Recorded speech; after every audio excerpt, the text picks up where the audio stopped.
Amigo, pastor Cimei e dona Roberta, tudo bem? Tudo bem, meu pastor? Agora sim. Agora sim. Papai é o timoneiro? Com certeza absoluta. Nenhuma dúvida. Aquele não é só o capitão do navio, né? Uhum. É o papai. E quando o pai está na direção, né, pastor? Uhum. Com certeza, pastor. Ele... Eu estava ouvindo o pastor pregar aí, comentei aqui com a minha esposa. Tem um livro de George Vanderman que fala o que eu gosto nos pentecostais, o que eu gosto nos católicos.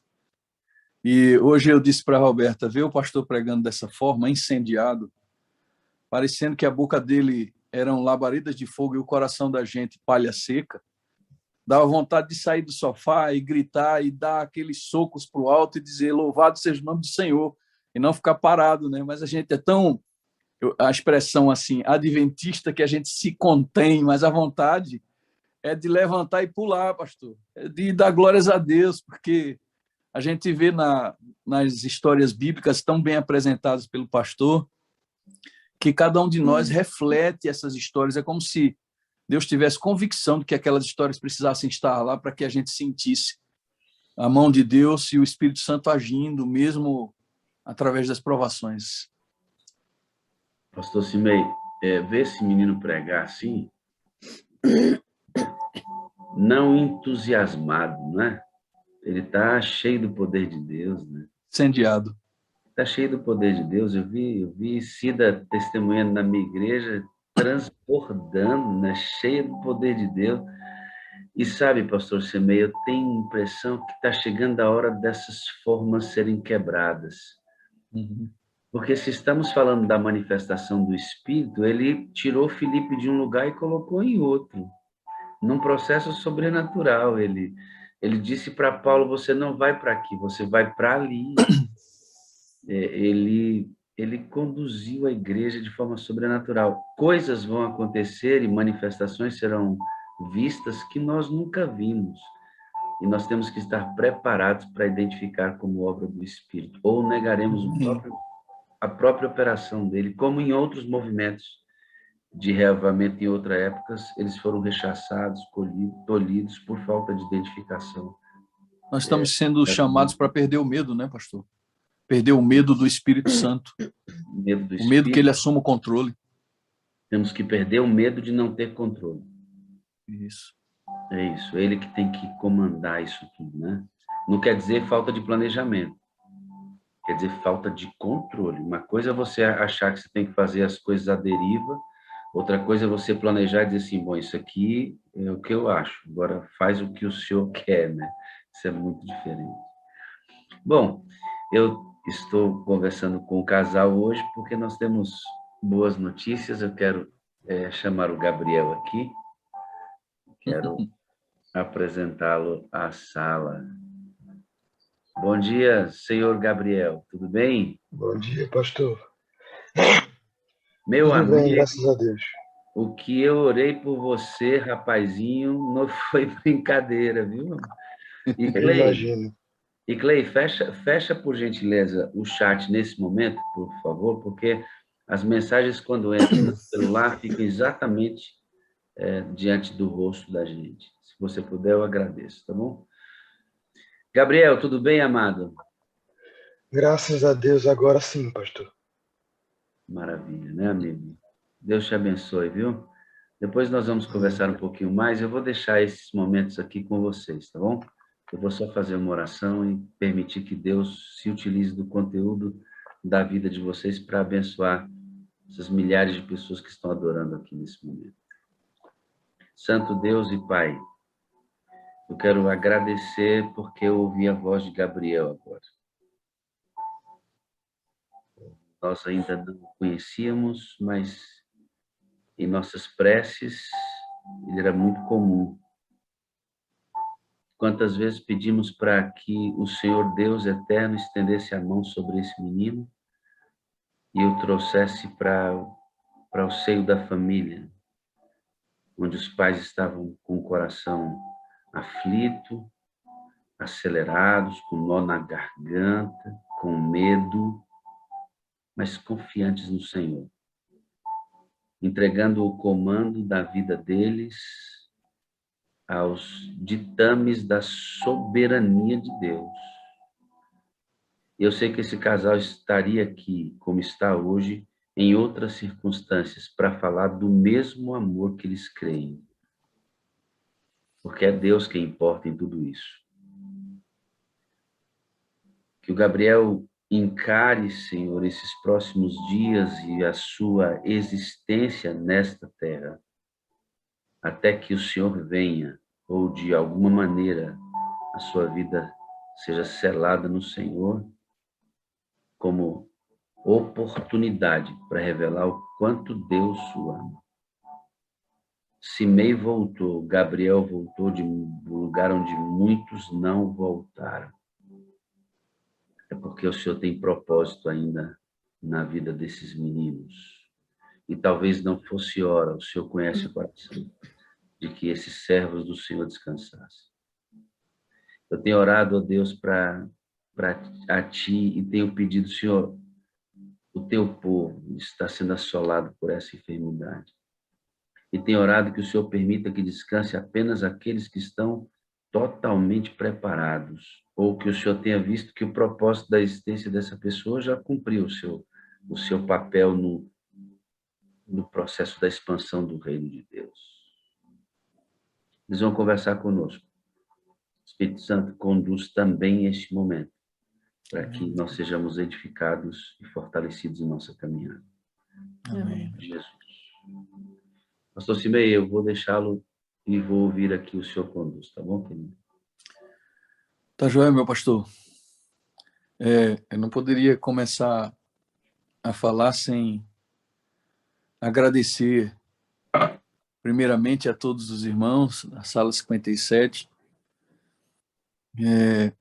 Talvez por conta do que vocês fizeram, foi espalhar esse clamor, esse pedido, para que outras pessoas se engajassem nesse movimento de oração, que a gente teve um movimento de oração tão grande, tão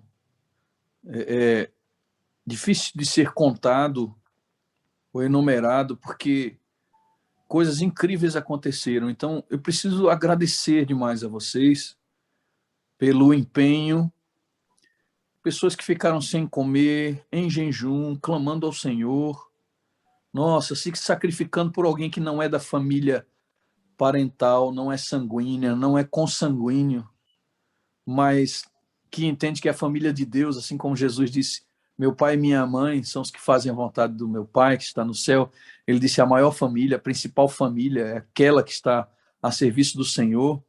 Eu louvo a Deus por essa família que eu hoje pertenço, junto com minha esposa e meu filho, porque é uma família que adotou esse problema com o Gabriel como sendo seu. E eu preciso dizer uma coisa muito importante para vocês, queridos. Isso foi tão intenso, foi tão grande, que nós tivemos pessoas de várias religiões se unindo a esse movimento para fazer com que Deus movesse a sua mão na direção do Gabriel e o abençoasse com a cura, porque aqui na nossa cidade, a paróquia católica aqui tem um padre que lidera, e o padre aqui da igreja reunia os jovens e os membros da igreja que trabalhavam junto com ele para orar pelo Gabriel. Irmãos, nossos irmãos batistas, nossos irmãos presbiterianos, algumas pessoas católicas, mensagens que eu recebi de pessoas dizendo assim, não conheço vocês, não conheço o Gabriel, mas estou vendo um movimento tão grande em torno da salvação desse jovem, que eu estou empenhada em oração, jejuando, orando várias vezes durante o dia, para que vocês tenham o filho de vocês de volta em casa. E essas mensagens iam me tocando profundamente. Eu dizia, meu Deus, como isso é possível? Tenho pessoas que estão com a família praticamente toda internada, algumas pessoas entubadas, e mesmo na condição que estavam, também intercediam pelo Gabriel. Então, meu Deus, louvado seja o nome do Senhor, porque uma chama foi acesa. E a gente sabe que as promessas de derramamento do Espírito Santo, estão diretamente ligadas a essa questão. A serva do Senhor diz que quando a sua igreja, a igreja de Deus, estiver plenamente refletindo o caráter de Cristo, amando uns aos outros, se importando com o outro, Deus, o Senhor Jesus, virá para reclamá-los como seus. Então, eu não tenho nenhuma dúvida de que há um mover do Espírito atuando através do sofrimento alheio, fora das nossas casas, para nos unir, queridos. Eu tenho certeza disso. Nos unir em torno de quê? Em torno da oração. Quando eu vi todo esse movimento de pessoas de outras denominações orando e clamando ao Senhor pelo Gabriel, eu comecei a pensar, meu Deus, a gente precisa orar um pouquinho diferente. Ao invés de orar para que o Gabriel seja curado, precisamos orar para que o Espírito Santo venha sobre ele e sobre todos os outros enfermos. Porque se a gente assim fizer, a gente vai estar alcançando pessoas de todas as denominações, de todas as igrejas, todos serão abençoados. E talvez esse movimento de oração seja o que una e que revele essa igreja invisível. A gente sabe que tem uma igreja invisível, uma igreja que Deus levantou em todos os lugares. Podemos ter parte do que nós chamamos de verdade, somos depositários da verdade, alguns nos chamam assim. Mas temos um grupo de pessoas espalhado no mundo todo, que é um grupo que compõe essa igreja invisível, homens e mulheres de Deus, que estão prontos em toda parte, imbuídos de interceder e salvar as pessoas que estão ao seu redor, que se importam com as pessoas. O amor de Deus está sendo revelado. E eu louvo a Deus pelo comprometimento de vocês, pelo comprometimento das pessoas que aqui estão na sala, que não partilham da mesma denominação que a gente, mas que se empenharam e oraram, clamaram ao Senhor para que o milagre acontecesse. E o milagre aconteceu. Vocês sabem que nós passamos por aquela primeira prova com o nosso Esdras. E eu vou usar um exemplo aqui, talvez isso até ajude a gente, para a gente ter um pouco de cuidado com o que a gente fala quando a gente quer ajudar, né? Porque eu recebi uma mensagem de alguém que disse assim: pastor, dessa vez o diabo não vai vencer. Gabriel vai ser curado. E a intenção do coração dessa pessoa, muito nobre, uma pessoa que nos ama, que a gente tem profundo amor por ela também. Mas ela falou dessa forma e eu não aceitei essas palavras. Porque eu pensei, o diabo não venceu quando Esdras dormiu. Muito pelo contrário. O Senhor Jesus venceu. Porque o Senhor tomou a decisão de deixar o Esdras dormir, porque ele estava pronto. Foi uma vitória, não uma derrota. Uma vitória. E quando a gente crê que Deus está à frente de tudo, que ele tem o controle, o comando da nossa vida, até os erros médicos acontecem para a honra e glória do nome do Senhor. Porque está escrito, eu tenho abraçado essa promessa que a serva do Senhor também nos trouxe, que diz que Deus faz uso dos estratagemas do diabo para fazer cumprir os seus desígnios. Então, às vezes, o diabo se empodera e ele acha que está com a corda toda e ele vem para destruir, para matar, para roubar, como diz a palavra de Deus. E Deus diz assim, olha, vai, como bem disse o pastor em sua mensagem, toca, faz o que você quiser com Jó, mas não toca-lhe a vida, não tira-lhe a vida.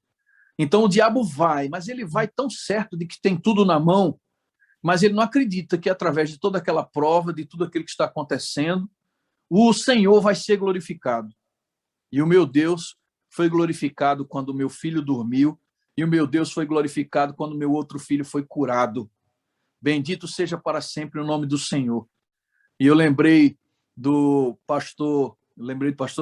quando o pastor pregou hoje, da frase de Jó, quando nós estávamos sepultando Esdras, o Gabriel, esse gigante, já ele vai falar para vocês, estava do meu lado, estávamos abraçados o tempo todo, apoiando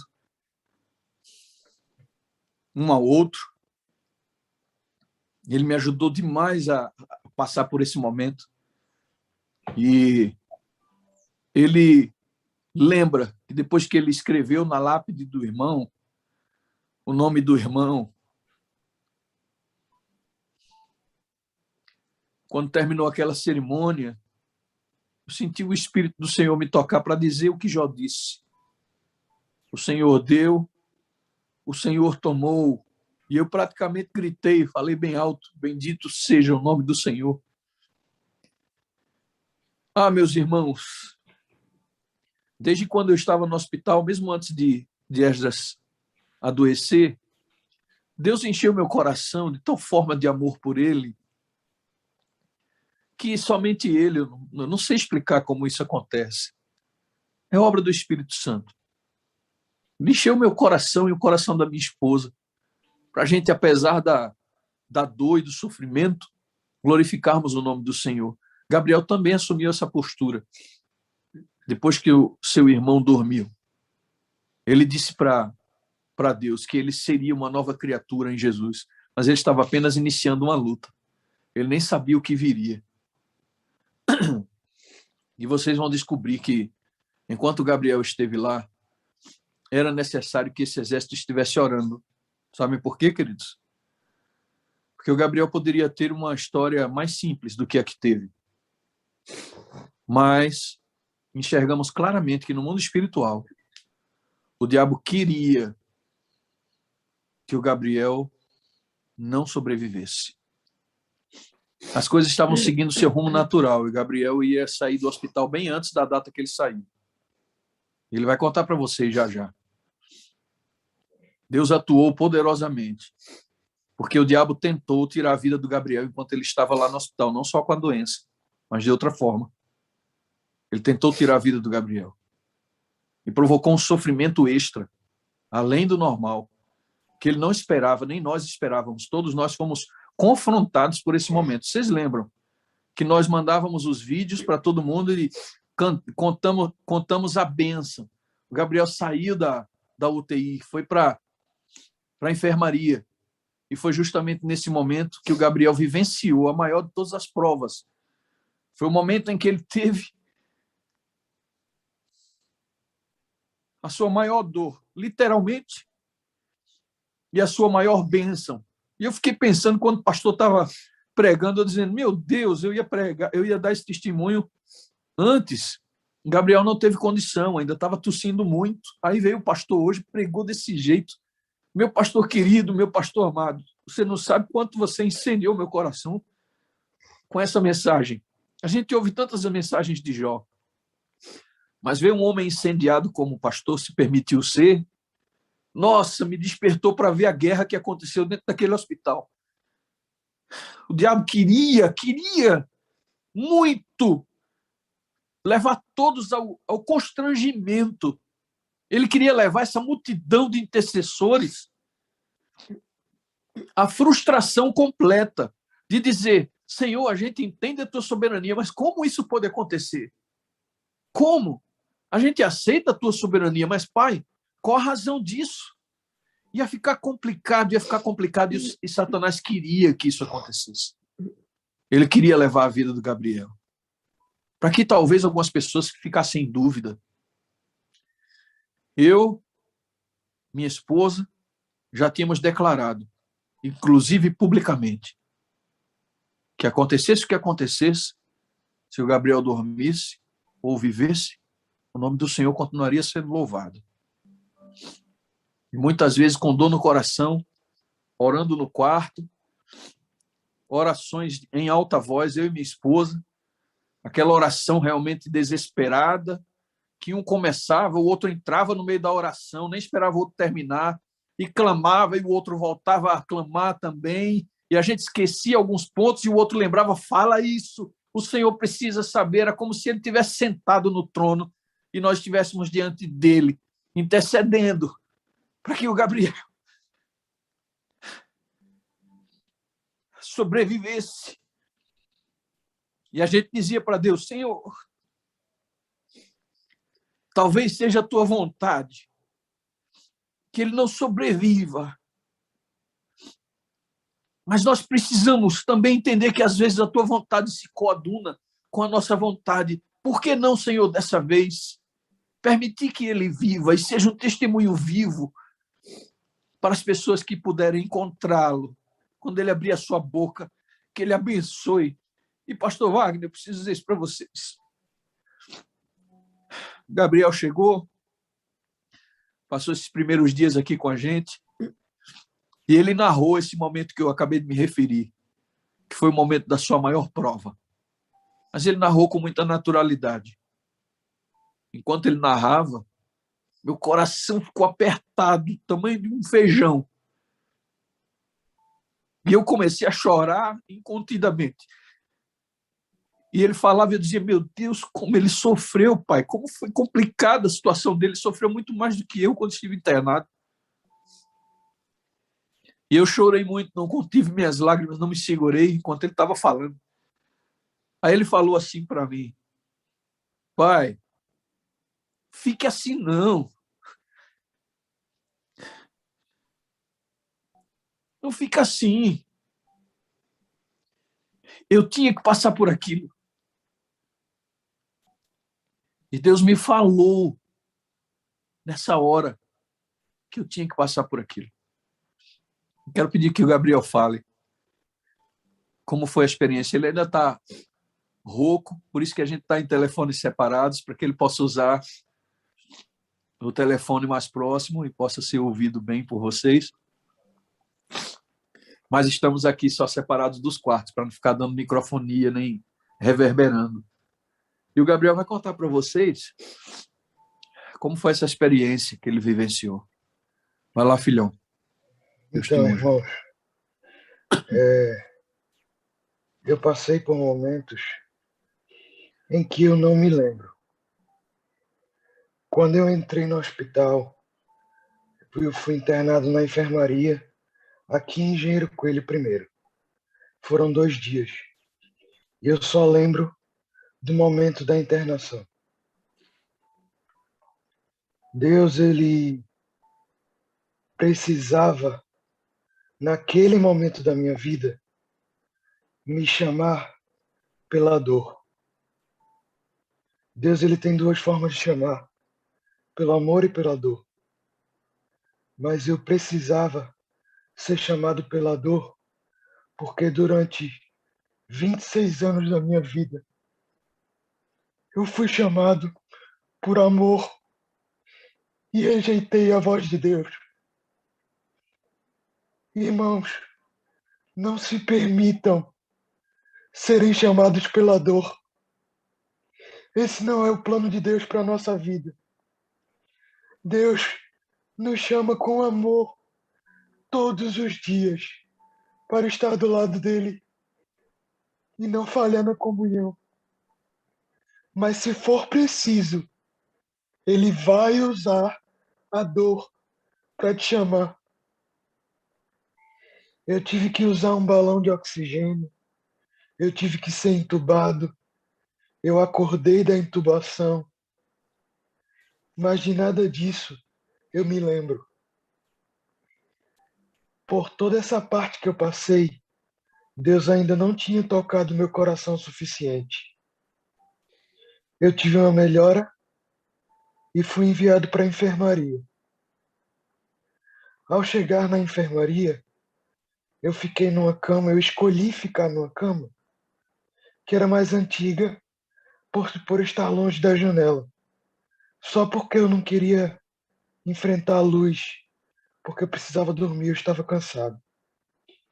Porém, essa cama mais antiga, ela tinha um modo de levantar a cabeceira, no qual ela enganchava e era um modo mais mecânico. Em uma das vezes que foi mexido na minha cama, o meu catéter de oxigênio enrolou e ficou preso embaixo desse apoio em que prendia a cabeceira da minha cama. Isso aconteceu por volta, eu acredito, das 2 horas da manhã. Eu comecei a sentir os efeitos da falta de oxigênio às 3 e pouca da manhã. Comecei a sentir dores nos meus pulmões, como se eu não estivesse conseguindo captar o oxigênio. Eu comecei a sentir muitas dores e comecei a reclamar E eles me deram dipirona uma vez, 2 vezes, 3 vezes, e não foi necessário, não foi suficiente para passar a minha dor. Na quarta tentativa, eles tentaram me dar um tramal, que era um analgésico mais forte. Porém, eu estava tanto tempo sem beber água e sem oxigênio que minhas veias desapareceram e eu perdi o acesso venoso.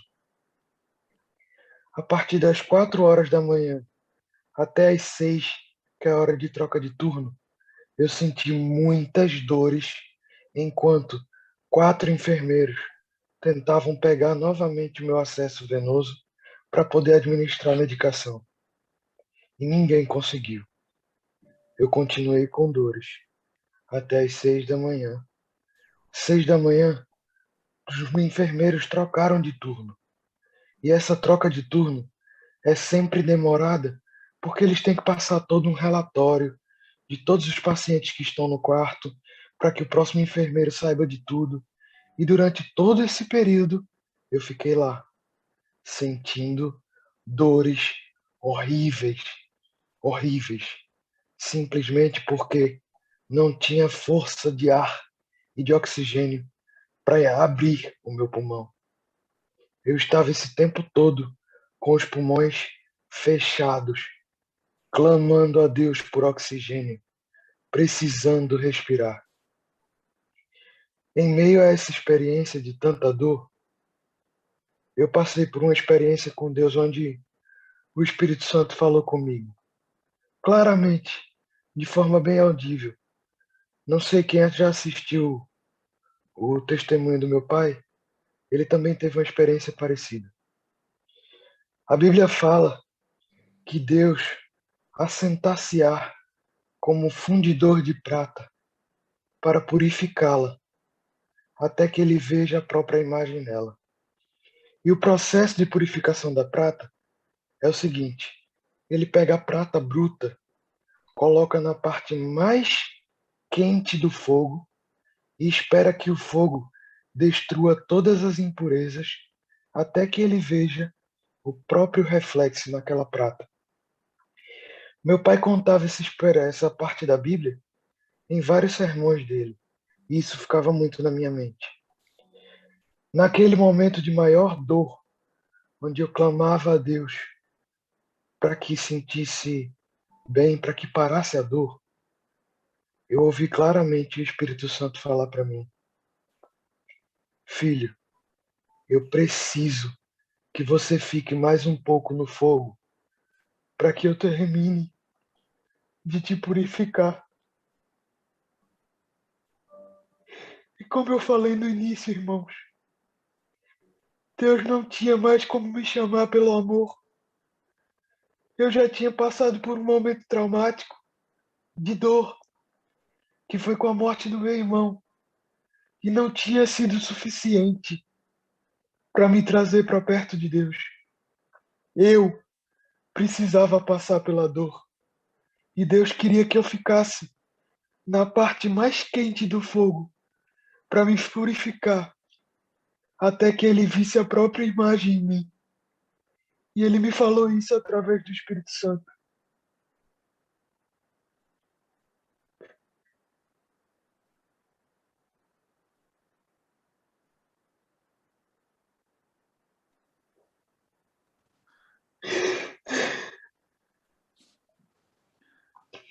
Irmãos, hoje eu posso dizer: olhem para o meu rosto, porque eu reflito a imagem de Deus. Amém. Amém. Amém.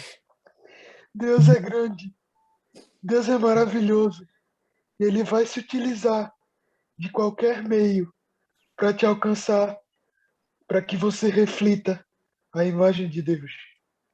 Amém. Amém. Eu passei por tudo isso, houveram muitas outras coisas, eu voltei para a UTI, Deus atuou, consegui uma vaga para mim na UTI novamente. Eu voltei, fiquei no quarto com uma senhora que faleceu, depois trocou e eu fiquei com um rapaz que estava acordado e eu tive a oportunidade de conversar com ele, de falar de Deus para ele. Depois disso, eu continuei minha melhora e voltei para a enfermaria. Na enfermaria, fiquei com outro rapaz. Tive a oportunidade de fazer um culto com ele pela manhã, no dia da minha alta. Era um rapaz da Universal, então ele era mais aberto a isso. A gente falou sobre as coisas de Deus. Eu fiz uma oração bem longa com ele. E no final, ele disse: Poxa, eu queria tanto ouvir um hino. Eu estava, irmãos, com a voz pior do que eu estou agora. E eu fiz uma oração simples a Deus. E Deus me concedeu a habilidade de cantar naquele momento, para que o coração do Heliberto fosse tocado. Deus, ele age de formas muito estranhas, porque eu já estava na UTI há 4 dias, em ar ambiente. Eu já não estava precisando de oxigênio, mas Deus usou o protocolo do hospital, que era ter que passar mais 24 horas na enfermaria antes de ter alta, para que eu tivesse o contato com o Heliberto. Poucas horas antes de eu sair, outra pessoa foi colocada no quarto comigo e com o Heliberto. E para minha surpresa, eu tinha orado para que Deus, eu e meu pai, a gente estava orando para que Deus realizasse milagres no dia da minha alta. E eu tinha orado muito pelo Breno, que tinha ficado comigo na UTI. Poucas horas antes da minha alta, quem foi colocado no meu quarto na enfermaria, por conta da sua melhora, foi o Breno. Deus realizou muitos milagres quando eu estive lá e quando eu saí. Aquele hospital, quando eu cheguei, a UTI estava lotada. O PA, que é o pronto atendimento, estava cheio de pessoas esperando por atendimento. Quando eu saí, o pronto atendimento estava vazio. Amém. Quase todas as pessoas, quase todas, da UTI que estavam sedadas e entubadas, estavam acordadas. Quase todas as pessoas que já estavam acordadas tiveram melhoras, inclusive subiram para a enfermaria. Deus realizou um milagre na vida das pessoas que estavam lá, na minha e na de vocês que intercederam. Amém. Deus precisava que eu sofresse por um espaço de tempo para que vocês se acostumassem a se manter na presença dele, rogando. Sabe por quê? Muitas pessoas ainda precisam. E Deus quer que todos os dias a gente continue rogando, pedindo, porque pedisse e dar-se-vos-á. Deus sabe que enquanto estivéssemos próximos a Ele, estaríamos pedindo o que Ele quer, as coisas que estão no plano dele. Então, irmãos, enquanto estiverem próximos a Deus, peçam. Não tenham medo de rogar pelo que vocês querem, porque a sua vontade coaduna com a de Deus. Amém, E se a Senhor. sua vontade não coadunar com a de Deus, Ele vai arrumar uma forma de te mostrar o porquê isso aconteceu. Porque a gente não sabia a razão de eu passar por isso. A gente não queria que eu tivesse que sofrer. E a gente orou para que eu saísse antes. Mas hoje, através do meu testemunho, vocês têm a resposta do porquê teve que demorar. Porque vocês precisavam passar mais tempo na presença dele. E porque ele precisava terminar de me purificar. Amém. Eu louvo a Filho, Deus. Fala, pai. fala da música que você ouviu na sua mente quando você estava Sim, naquele momento de maior aflição. eu tive um momento de aflição também lá, onde eu tive que usar uma máscara chamada NVI, uma máscara de alto fluxo de oxigênio para expandir o meu pulmão. Porque aquele processo na enfermaria, colabou o meu pulmão.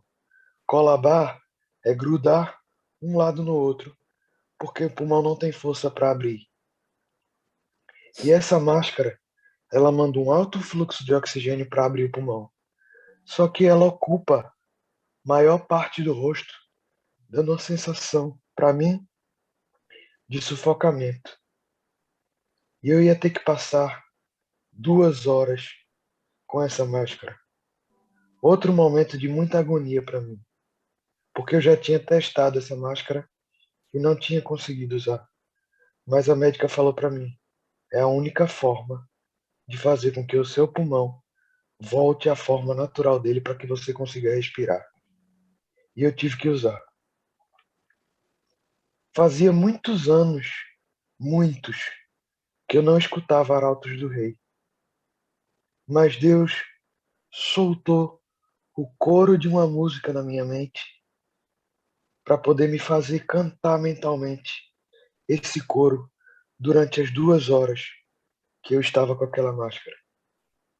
O coro da música fala o seguinte: você nunca está sozinho. Deus jamais lhe deixará. Ele tudo vê. Glória a Deus. Não se esconde ao ver você chorar. Ele ouve a oração que é feita pela fé e vem ficar mais perto de você. O Deus que eu conheço tem poder, pode a vida transformar. Amém. E eu cantei esse coro na minha mente durante as 2 horas e 25 minutos, que foi o tempo que a enfermeira, a fisioterapeuta chegou para retirar a máscara de mim. Se vocês quiserem escutar depois dessa música, Você Nunca Está Sozinho, do Arautos do Rei. Em todos os momentos de aflição da sua vida, escute o coro dessa música, porque você vai sentir Deus mais perto de você como eu senti naquele Amém. momento que eu precisava. Filho, deixa eu contar uma experiência vivida com você. Nós tivemos a presença de duas pessoas, que, na minha opinião, são dois anjos, dentro daquele hospital, que, por uma questão profissional, eu não vou citar o nome deles, mas dois enfermeiros que, na realidade, são missionários. E eles apoiaram, estiveram muito próximos ao Gabriel, tentando não deixá-lo só. E nesse diálogo que Gabriel foi desenvolvendo com esses enfermeiros, ele descobriu que eles eram missionários também. E o Gabriel tomou uma decisão de realizar uma missão fora do país, porque ele ficou encantado com a história daqueles dois enfermeiros que todo ano viajam para Guiné-Bissau e fazem um trabalho incrível lá de evangelização. Agora mesmo, eles estão arrecadando Bíblias, porque todas as vezes que eles viajam, eles precisam levar Bíblias dentro da mala. Então, eles não conseguem levar muitas Bíblias por conta da questão do excesso de peso. Mas alguém agora conseguiu um espaço dentro de um container para levar alguns milhares de Bíblias para a Guiné-Bissau para o próximo evangelismo que eles vão fazer lá. Inclusive, ela me pediu ajuda. Eu aproveito aqui essa enormidade de pessoas, de membros que aqui estão da igreja, para pedir ajuda para vocês. Tanto eu quero fazer esse pedido para ajudá-los a levar essas Bíblias, como também para ajudar o Gabriel a realizar essa missão. Porque quando nós encontramos o Gabriel, a primeira vez que permitiram visita com o Gabriel contou para a gente dessa experiência com Deus, falou que ele precisa continuar tendo essa experiência muito vívida com Deus, e até a gente se assustou um pouco, a namorada, eu e a mãe, ficamos um pouco assustados, porque ele disse assim, olha, eu vou sair em missão para Guiné-Bissau, e a gente já sabia disso, então eu já tinha planejado ir junto com ele, e a namorada também ia junto com ele, mas aí quando a gente foi ouvir dele que ele ia para essa missão, ele disse assim, pai, o senhor não vai? Olhou para a mãe dele e disse, mãe, a senhora não vai? Olhou para a namorada e disse, você também não vai. E a gente ficou meio assim, né? Logo a princípio. Aí ele disse assim, eu preciso dessa experiência sozinho com Deus. Eu não quero nenhuma distração. Não quero que pareça uma viagem, um passeio. Eu quero uma experiência com Deus. Eu quero viver isso só eu e Ele. E eu louvei Como eu tanto a falei, Deus né, ali pai? naquele momento. Como eu falei, eu nunca dediquei 100% do meu tempo para Deus. E eu quero que alguma vez na minha vida, principalmente durante essa missão, eu tenha 24 horas do meu dia para dedicar à missão de Deus. E eu não quero que nada me distraia, porque eu sinto que a melhor forma de transbordar gratidão pelo que aconteceu comigo é servindo a Deus 24 horas por dia, pelo menos nessa missão. Glória a Deus. Gabriel, só um pouquinho, pastor. Eu Tranquilo, olhando pastor. vocês conversarem aqui, eu não vou entrar na tela, vou deixar que vocês fiquem na tela. Gabriel, quando você diz assim, Deus não conseguiria me chamar mais pelo amor, mas ele teria que usar a dor para isso. O que você quer dizer para nós com isso, cara? Eu quero dizer que Deus ele tem um amor tão grande pela gente, tão grande, tão grande, tão grande, que ele não aceita, como meu pai e minha mãe, que um filho dele se perca. O meu pai a vida inteira e a minha mãe lutam pela salvação dos seus filhos. E Deus é a mesma pessoa, ele é pai. E se ele precisar, ele vai fazer de tudo para que você se salve. De tudo. Assim como um pai que às vezes precisa repreender o filho com a vara. Eu precisava ser repreendido com a vara para que ele demonstrasse o amor dele por mim, para eu me salvar. E foi isso que eu quis dizer, que quando Deus não chama pelo amor, ele precisa me chamar pela dor, para demonstrar o amor dele por mim, de uma forma que eu finalmente entendesse que não dá para viver sem agradecer por esse amor. Você estava distante de Deus, filho? Estava, pastor. Mesmo tendo passado pela dor da morte do meu irmão, que fez me aproximar de Deus, eu acabei me afastando novamente. Por incrível que pareça, eu já tinha parado de beber, de fumar, porque eu estava afastado da igreja antes da morte do meu irmão, completamente. Eu bebia, eu fumava, eu não tinha comunhão com Deus. Depois da morte do meu irmão, voltei a me aproximar de Deus, mas com o tempo eu voltei a me afastar de novo. Inclusive voltei a colocar álcool na minha boca, por incrível que pareça. E Deus olhou para mim e disse: filho, o que mais eu preciso fazer para você entender? Eu te causei uma das maiores dores que você podia sentir. Eu tirei metade de você.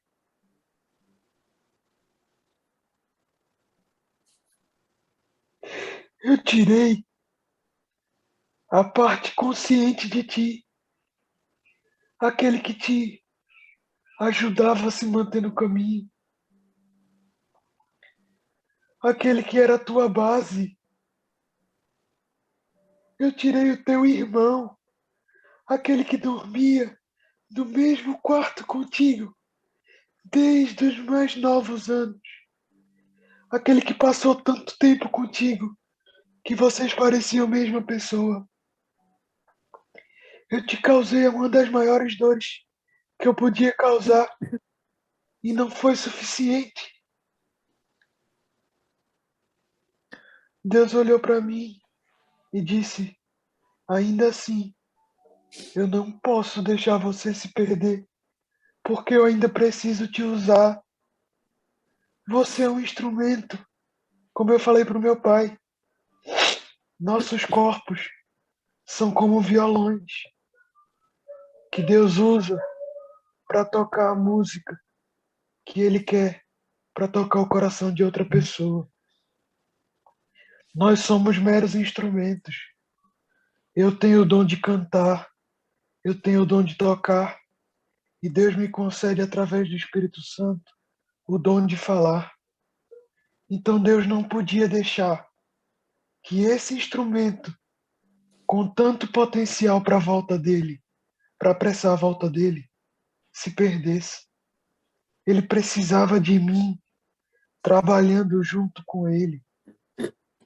E depois de uma grande dor, ele precisou me causar uma dor física, porque eu, especialmente, eu trabalho com a área de educação física. E eu fortaleci o meu corpo durante 3 anos ininterruptos. Eu treinei e eu me tornei um cara grande, forte. Eu tinha 88 quilos, quase 90, com uma porcentagem de gordura bem baixa. E esse processo físico me fez ficar muito orgulhoso e confiante em mim, e no meu físico, e no meu orgulho, e no que eu era capaz de fazer, de levantar muitos quilos, de realizar atividades que poucas pessoas realizavam. E isso deixou meu orgulho lá em cima, a ponto de achar que eu não precisava tanto assim de Deus. E deixei, depois da morte do meu irmão, de buscar a Deus o tanto que eu buscava, porque eu passei a confiar em mim novamente. Mas Deus precisava me mostrar que em nenhum momento da minha vida eu posso confiar em mim, independente da força que eu acho que tenho, independente do que eu acho que sou capaz. Em Biel, momento nenhum eu posso confiar em mim. você falou isso e eu lembrei que é importante que o pastor saiba que você falou para mim recentemente que o fato de você ter o corpo que tinha fazia com que você tivesse tanta confiança de que a Covid jamais poderia lhe abater, porque você era contra tudo aquilo que a maioria das pessoas diziam, né? De que só fica grave e só adoece gravemente dessa doença quem é sedentário, quem é acima do peso, quem tem comorbidades. E você tinha muita confiança em si mesmo, porque você era um corpo atlético, você fazia atividade física todos os dias. E aí é bom que você fale isso, porque isso é uma questão até de utilidade pública, né? Para que as pessoas Então, saibam que não é assim, que é Deus que tem o controle sobre a vida da gente. eu me confiei, inclusive, mais na ciência do que em Deus, porque eu estudei um pouco do que faria com que o Covid se alastrasse. E eu descobri que a atividade física inibia o transporte do Covid dentro do nosso corpo. Então eu fiquei plenamente confiante de que eu não ia pegar Covid e que se eu pegasse, eu não ia sentir nada, porque eu era um atleta. Eu treinava 6 vezes por semana e tinha um corpo atlético. E para mim, na minha cabeça, eu nem precisava usar máscara direito. Meu pai contemplou essa cena algumas vezes. Eles levam, às vezes, o meu café da manhã na academia, praticamente todo dia, porque eu acordava muito cedo para dar aula. Eu começava a dar aula às 5 da manhã. Então minha mãe fazia o café da manhã e meu pai ia levar para mim, ou ela mesma. E várias vezes eles chegaram na academia e eu estava com a máscara aqui embaixo, pelo excesso de confiança em mim e nas atividades que eu realizava.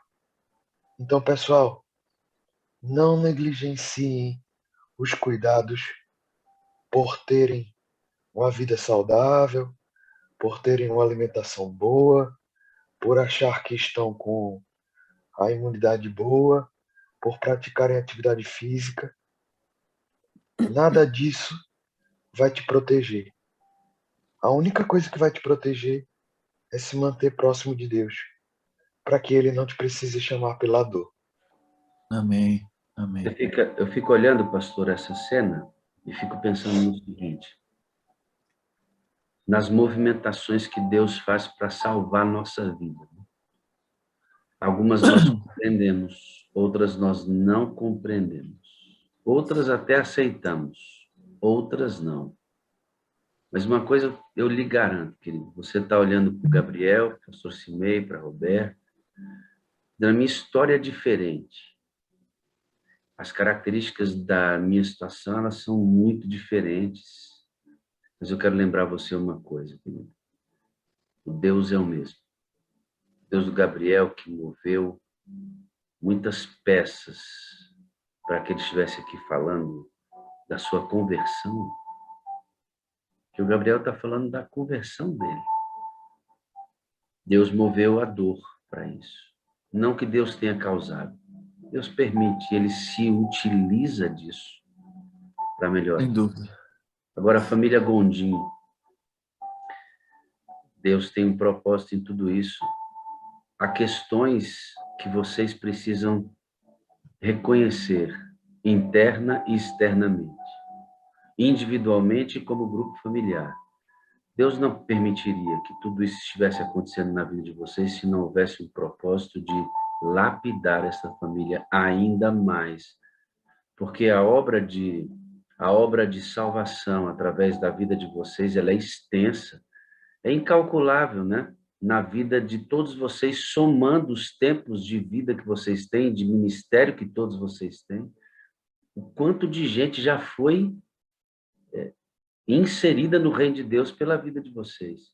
E aqui na sala isso está tomando uma proporção gigantesca. Deus não colocou essa família aqui por acaso. Vocês estão aqui porque tem servido de instrumento de salvação na dor de vocês. Glória a Deus. Deus está talhando a vida de vocês, a família de vocês ainda mais, à semelhança do Senhor, para que isso se torne ainda mais eficiente. Eu glorifico a Deus, porque Ele trouxe vocês para cá.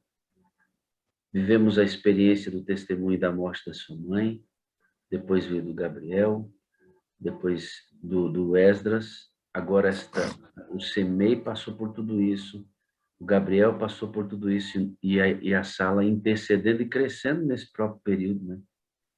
Porque Deus está mostrando para a gente que Ele faz, como o Gabriel disse, tudo, sabe o que é tudo para salvar a gente?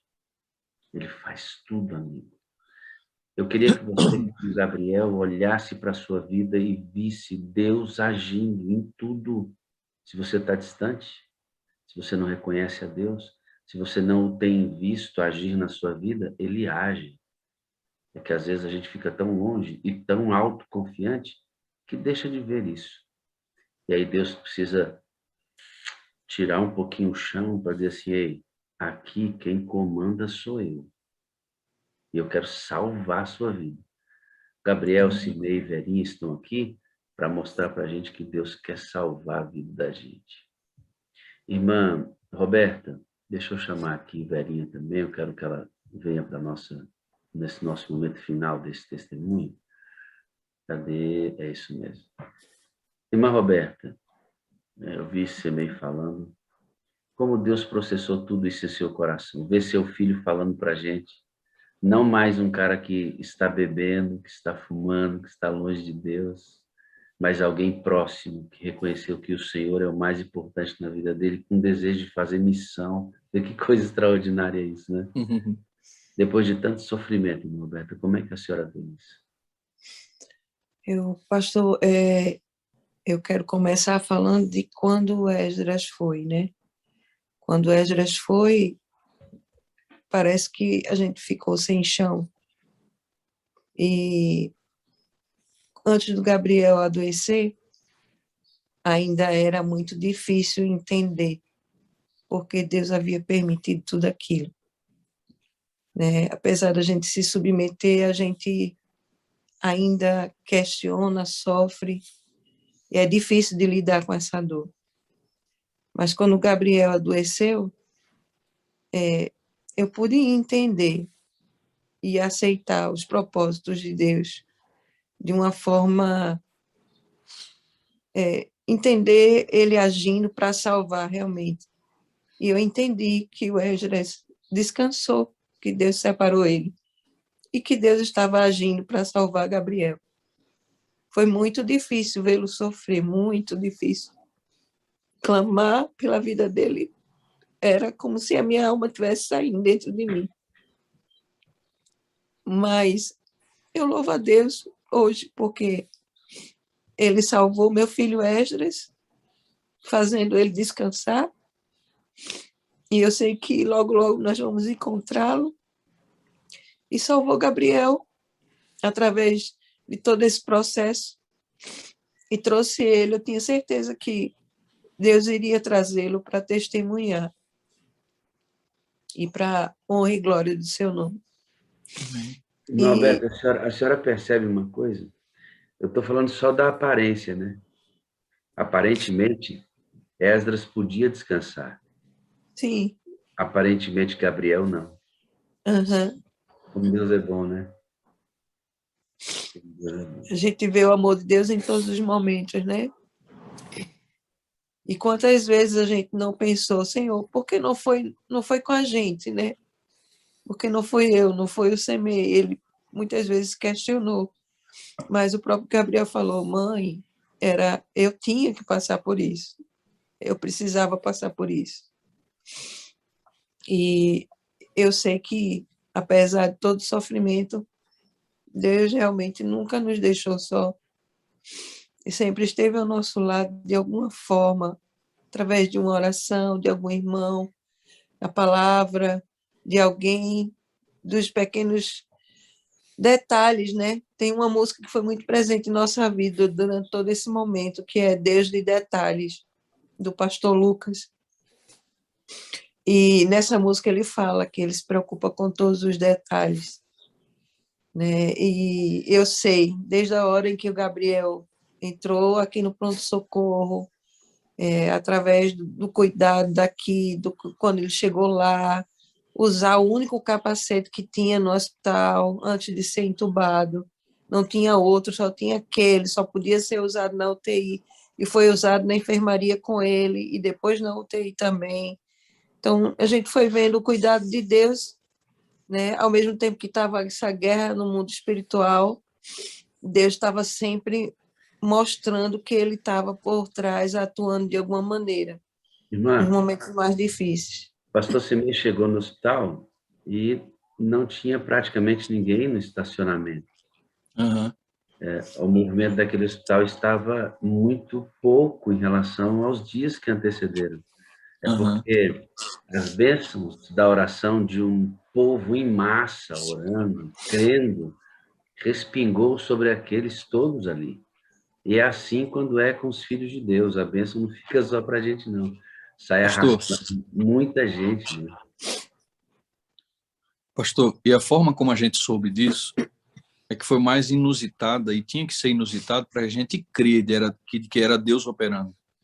Porque quando a gente chegou para visitar o Gabriel, já no finalzinho, faltando poucos dias para a alta dele, a recepcionista, que não sabia desse movimento de oração e de que a gente estava pedindo isso a Deus, a primeira coisa que ela falou quando viu a gente chegar foi assim, que bom, né?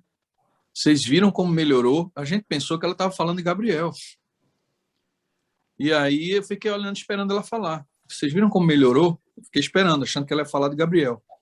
Ela disse, o posto está vazio, quase ninguém precisou subir para a UTI, teve muita gente acordando, recebendo alta, teve muita gente sendo estubada. E aí eu olhei aquilo, ela falando aquilo, eu olhei para a Roberta e disse, nega, será que isso realmente está acontecendo? A gente está ouvindo isso? E ela falando, repartindo um pouco do alívio que eles, como funcionários do hospital, estavam sentindo. Mas eu não me senti totalmente satisfeito com aquilo ainda, né? Depois a enfermeira, chefe de enfermagem lá do hospital, que se aproximou muito da gente, no dia da alta de Gabriel, eu conversei com ela. E eu disse assim, o que é que você acha? Até coloquei no vídeo esse depoimento dela. O que é que você acha da atual circunstância do hospital? Porque nesse mesmo dia, pastor, quando a gente saiu, a gente olhou o posto e o posto estava vazio. E eu disse para a Roberta, puxa, a gente não tirou foto, era para tirar foto do posto, que eles chamam de covidário. É a tenda onde eles atendem o pessoal que vai fazer o primeiro atendimento, é no covidário. vazio, completamente vazio. E aí, quando eu conversei com essa enfermeira, eu perguntei para ela o que ela achava da atual situação, né, do hospital. Ela disse, olha, desde quando eu cheguei para trabalhar aqui, a gente nunca vivenciou um momento tão bom, de tantas pessoas tendo alta, poucas pessoas procurando por Covid. Aí ela usou a seguinte expressão: a gente sabe que tem a vacina aí que está atuando e a baixa de pessoas procurando atendimento é até normal, mas o que é claro de que realmente alguma coisa aconteceu é que os doentes de dentro do hospital começaram a melhorar. Poucas pessoas precisando de UTI e muitas pessoas sendo estubadas e melhorando, saindo da UTI para a enfermaria, como foi o caso do amigo do Gabriel. Então, essas informações todas, eu até disse assim, eu não quero que a igreja se torne presunçosa, porque eu me preocupo muito com a santificação dos nossos propósitos. Ora, se essa bênção viesse, eu não queria que a gente levantasse a bandeira dizendo o povo de Deus orou e o milagre aconteceu. Não, eu queria que nós vibrássemos única e exclusivamente pela obra maravilhosa do amor de Deus em abençoando Gabriel, abençoar tantas outras pessoas ao seu redor. E isso foi fato, isso nós experienciamos, nós olhamos isso com nossos próprios olhos. Quando a enfermeira disse a calmaria que nós estamos vivendo agora, desde quando eu estou aqui no hospital, jamais vivemos. Isso para mim foi muito forte, pastor. Pastor Simei, deixa eu ministrar o seu coração agora, como pai e o coraçãozinho da mãe, Roberto. Amigo, acho que a primeira vez que eu ouvi a esse respeito, você estava numa situação grave por causa da Covid. E progressivamente eu fiquei sabendo mais sobre a sua experiência, o seu trajeto.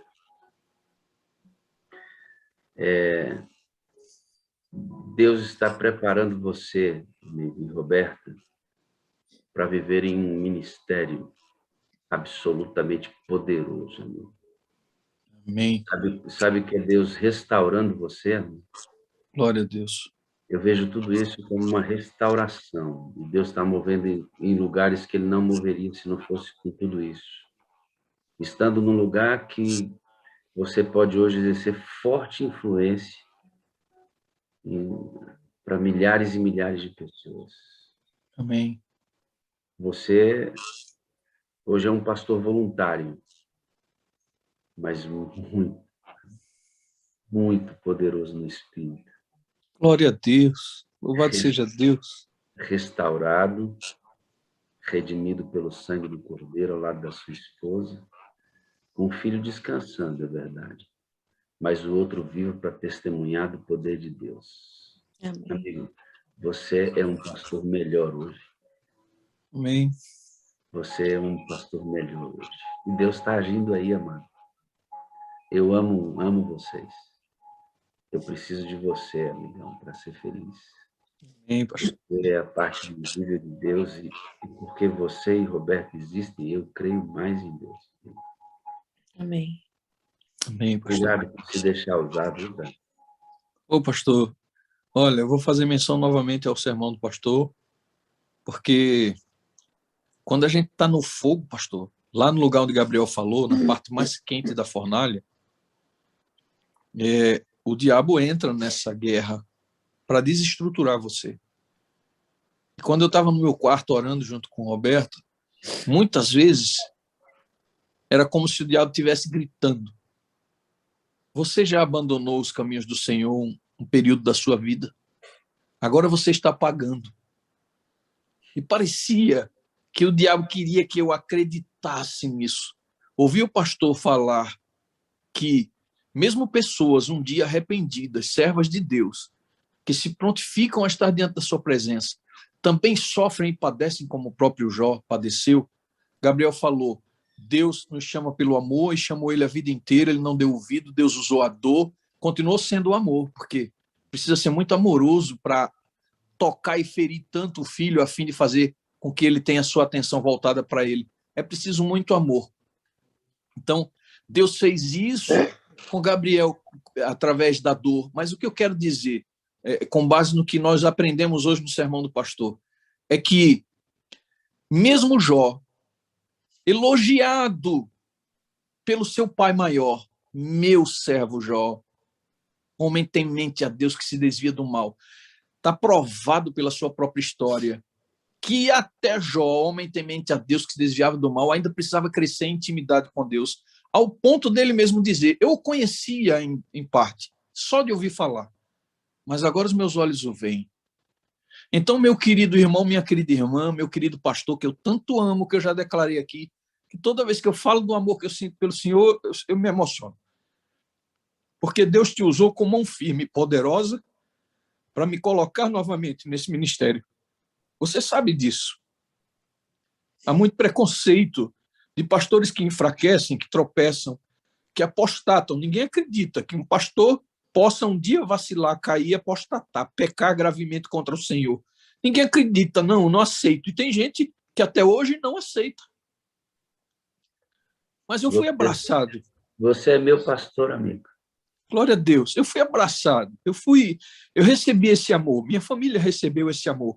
E o amor transforma, o amor, ele constrange. Essa expressão foi até tirada de algumas Bíblias. Algumas pessoas não gostavam, mas eu gostava, sempre gostei dessa expressão, que o amor de Deus constrange. E o amor das pessoas também constrange a gente muitas vezes. E meio que pega a gente como se fosse uma laranja, espreme assim, sabe? E diz assim, olha, eu quero tirar o teu suco, porque tem coisa doce aí para sair. Deus quer te usar, quer adoçar a vida de alguém através de você. Você precisa ser espremido, e o amor faz isso com a gente. Espreme a gente. Eu me senti espremido pelos meus irmãos que oraram por mim nesse período agora, que oraram por minha esposa, que oraram por Gabriel. Roberta gravou um último vídeo agora agradecendo as mães, que o que tinha de mãe escrevendo para ela, dizendo, eu estou orando pelo Gabriel como se fosse meu filho, estou lutando com Deus como se fosse meu filho. Mandavam áudios chorando. Uma irmã mandou um vídeo chorando, falando de Gabriel. Nem conhecia o Gabriel. Eu peguei o vídeo na hora e dei para o Gabriel, filho, escuta isso. A irmã chorando, em lágrimas, dizendo, eu orei tanto e estou tão feliz com a recuperação dele. Eu dizia, parecia mais família do que minha própria família, mais consanguínea do que meus próprios irmãos. De tanto amor. Cheiro de igreja primitiva. Como mano. o senhor costuma dizer, cheiro de igreja primitiva. Então, pastor, voltando, parecia uma guerra, foi uma guerra muito grande, desde a morte do Esdras, até o meu momento dentro do hospital foi uma guerra também. Eu dizia para Deus, Senhor, eu quero receber essa salvação, mas eu ainda não sinto, me ajuda. E você já sabe o testemunho, não vou me alongar aqui. E Deus me encontrou naquele lugar, eu tive um encontro pessoal com Deus, minha mente foi transformada, foi mudada. E eu entendi por que Jesus dizia para Pedro, quando você se converter, confirma a teus irmãos, apacenta essas ovelhas, cuida da igreja. Então, todos nós precisamos passar por esse processo, e essa foi a vez de Gabriel. Gabriel agora está me apacentando, dá para acreditar? Às vezes eu mergulho no choro, na angústia, lembrando do sofrimento dele, e ele chama a minha atenção, pai, para de sofrer, isso foi bênção. Deus usou isso para me alcançar, para me salvar. Sabe, pastor? Então, logo no início eu gravei um vídeo, e depois eu fiquei pensando, será que eu devia gravar esse vídeo? Porque às vezes a gente desafia o inimigo, isso não é necessário desafiar o inimigo. Mas eu disse lá que talvez o inimigo quisesse destruir a minha fé e levar embora de mim a certeza de que Deus me ama e que está cuidando de mim, mas que eu não iria abrir mão do amor que tenho por Deus. Eu já vivi longe dele, já agredi muito ao Senhor com meus pecados, já o fiz sofrer demais, e hoje no meu coração, o que eu sinto no meu coração é o desejo, Gabriel ontem falou comigo sobre isso, Pai, Deus precisa transformar o coração da gente de forma que a gente sinta prazer em obedecer, que a gente queira obedecer, que a gente ame obedecer.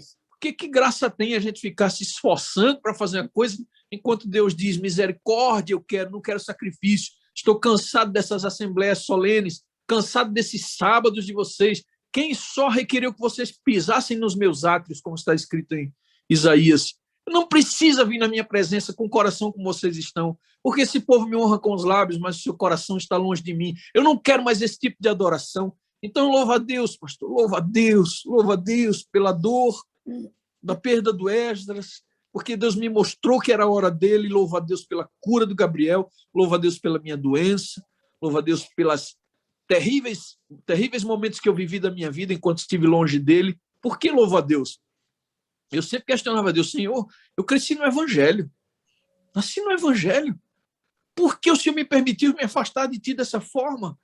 Eu não aceito, Pai, eu vivi, eu me conservei como jovem dentro da igreja, era leitor do Espírito de Profecia, lia a Bíblia como poucos jovens liam, amava ler a Bíblia, e ainda assim me desviei do Senhor. Senhor, por que o Senhor permitiu? Não aceito. Eu não aceitava, pastor, não aceitava.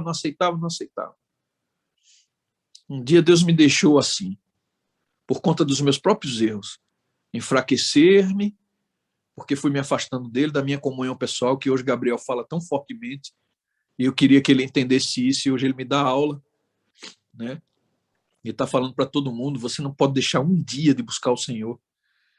E a bênção maravilhosa sobre a sala, que sempre a gente termina falando sobre a sala, e ele não poderia deixar de falar nesse testemunho, é que o Gabriel, sem que eu pedisse que ele fizesse isso, desde quando ele chegou do hospital, todos os dias ele entra na sala 57, ele acorda às 4 e pouca da manhã, e ele acessa a sala, e ele mesmo vai, e às vezes eu nem fico sabendo, e às vezes comentando com ele, ele diz assim: não, eu vi, pai, o sermão hoje, eu ouvi, eu assisti.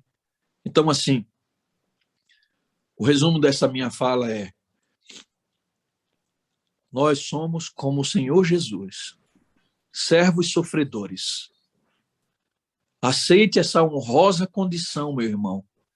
Esteja você desanimado na fé, tendo que padecer e sofrer para voltar a amar o seu Criador. Esteja você na presença de Deus todos os dias com Ele e mergulhado em sofrimentos. De ambas as formas, somos chamados para sermos a imagem do Senhor Jesus, servos sofredores. Como ele falou a respeito de Paulo, é importante que ele saiba o que significa sofrer por amor ao Evangelho. Que Deus nos abençoe, meu querido pastor amado, minha família da Sala 57, meu filho, te amo, Biel. Todo dia a gente diz isso um para o outro, e a gente aprendeu isso com Esdras. Cada abraço de Esdras era com um te amo no ouvido da gente. E a gente seguiu com isso. E é maravilhoso. Eu louvo a Deus por tudo, pastor. E pela sua vida também.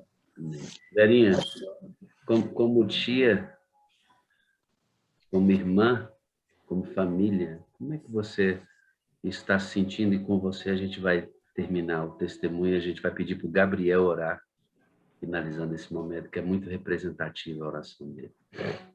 Pastor, a quantidade de oração, de mensagens,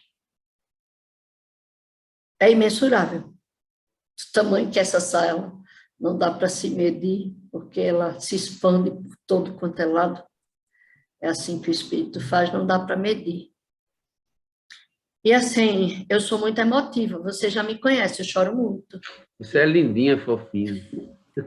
Embora que eu às vezes tento me controlar, mas não dá, porque eu amo demais esse Deus.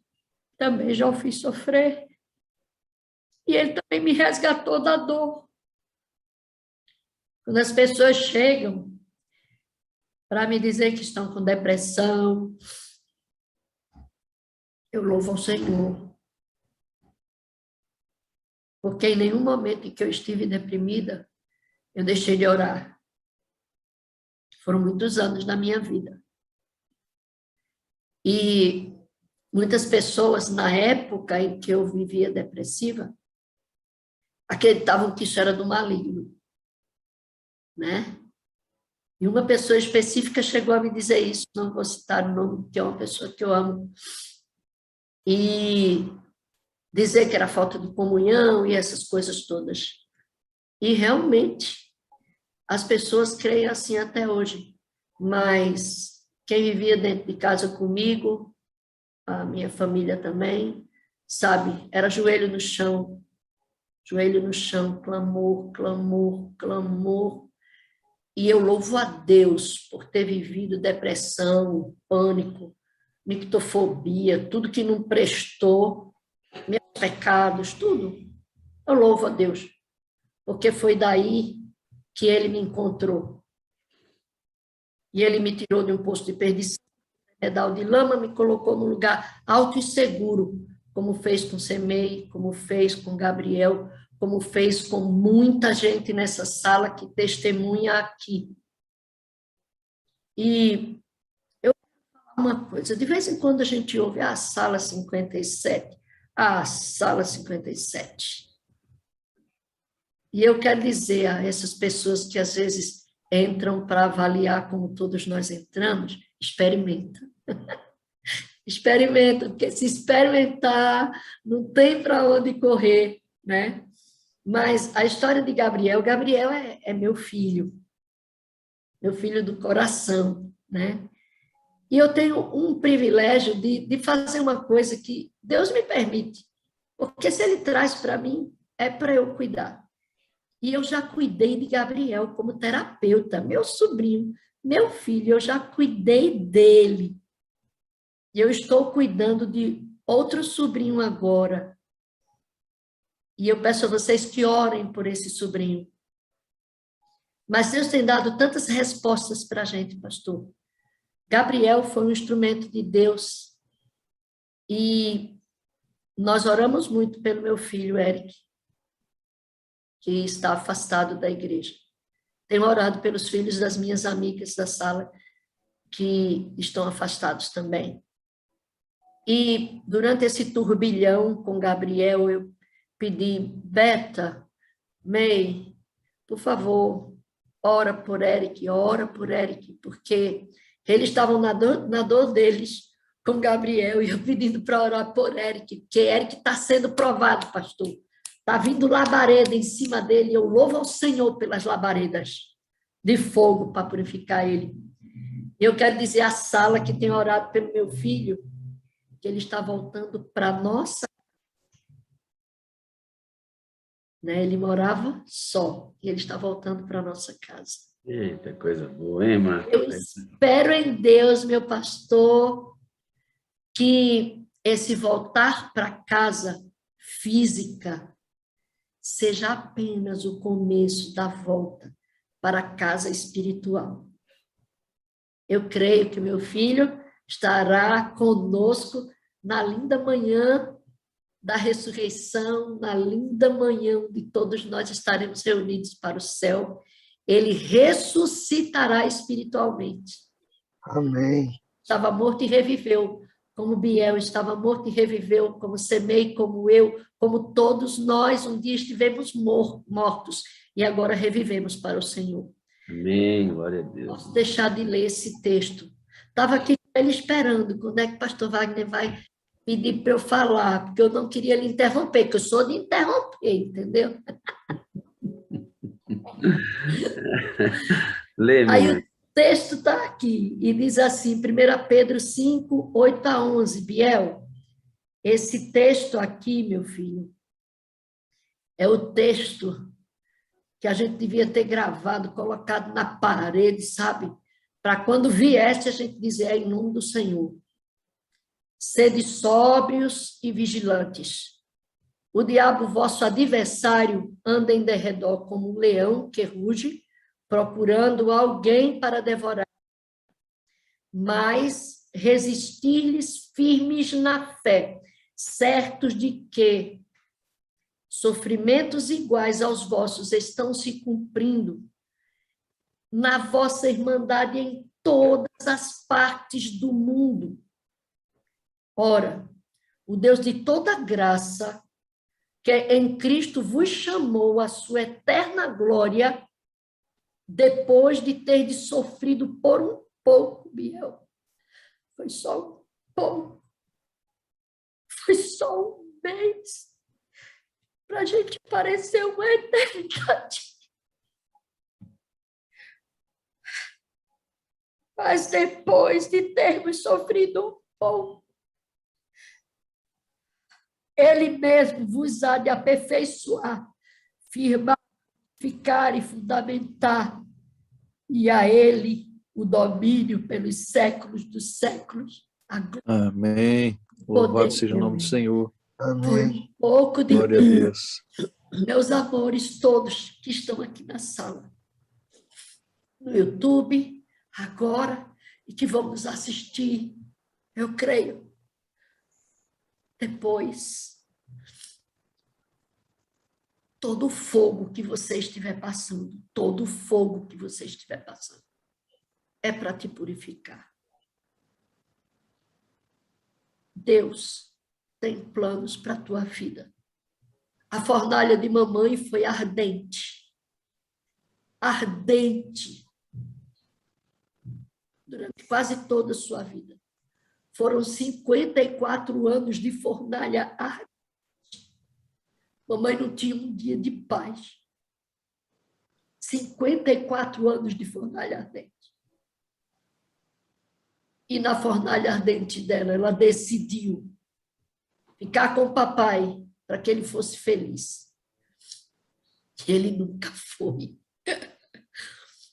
Mas sabe o que é que acontece? Ela conseguiu, porque ele agora dorme o sono dos justos. Amém. Se converteu. Valeu a pena. Que tamanho é a sua fornalha, eu não sei. Eu sei sim, que a fornalha arde, mas Jesus está lá dentro. Ele está lá dentro. Amém. Ele Verinha, vai nos restaurar. Amém. deixa eu pedir para Gabi. A gente ficaria aqui a manhã inteira, né, irmão? Um conteúdo desse, uma experiência dessa, é para a gente fazer vigília mesmo. Gabriel, eu queria que você dissesse aí as últimas palavras para as pessoas que estão aqui, que vão nos ouvir depois. E gostaria que você fizesse uma oração, encerrando esse momento tão especial que estamos vendo agora. Pode ser, querido? Pode ser sim, pastor. Para finalizar, em resumo, não há outra forma de descrever essa experiência senão o amor de Deus pelos seus filhos e o quanto Ele deseja a nossa salvação. É simples, é só lembrar o que Ele fez. Ele abriu mão de tudo, deixou de ter a sua forma divina para morrer em nosso lugar, para poder nos salvar. Se Ele foi capaz de abrir mão de tudo para te salvar, você acha que Ele não vai ser capaz de permitir um pouquinho de fogo para que Ele complete essa obra e você seja salvo? Se você está na fornalha, se você está no fogo, como tia Verinha falou, honre a Deus, ore, glorifique, porque Ele quer ver a imagem dele em você. E a única forma é tirando as tuas impurezas. Amém. Resista, persista e não desista. Amém. Oremos. Ore, amada. Querido Deus e maravilhoso Pai, que teu nome seja exaltado, glorificado, porque tu és o maior e único Deus que existe para nós. O teu nome é capaz de ressuscitar mortos, é capaz de salvar vidas e é capaz de curar doentes. E é através desse nome que nós hoje rogamos que o Espírito Santo caia sobre nós, sobre a tua igreja que já está separada e sobre todos os doentes que estiverem passando por qualquer enfermidade. Nós sabemos que o Espírito Santo tem um poder inigualável, que ele pode transformar, curar e salvar todas as vidas que forem clamadas, tanto por nós quanto por Deus. Então hoje, Senhor, te pedimos, derrama o teu Espírito Santo sobre todos nós para que possamos ser instrumentos nas tuas mãos para apressar a tua vinda. Esse mundo não tem mais o que funcionar, não tem mais tempo, não tem nada de bom para oferecer. Então dá-nos força para realizar a nossa missão, de dentro para fora da igreja e de dentro para fora do nosso coração. Que nós possamos transbordar da igreja para fora e do coração para fora, para que outros sejam alcançados a tempo de serem salvos, para estarmos todos juntos no céu. É isso que nós te pedimos e agradecemos. Em nome de Jesus. Amém.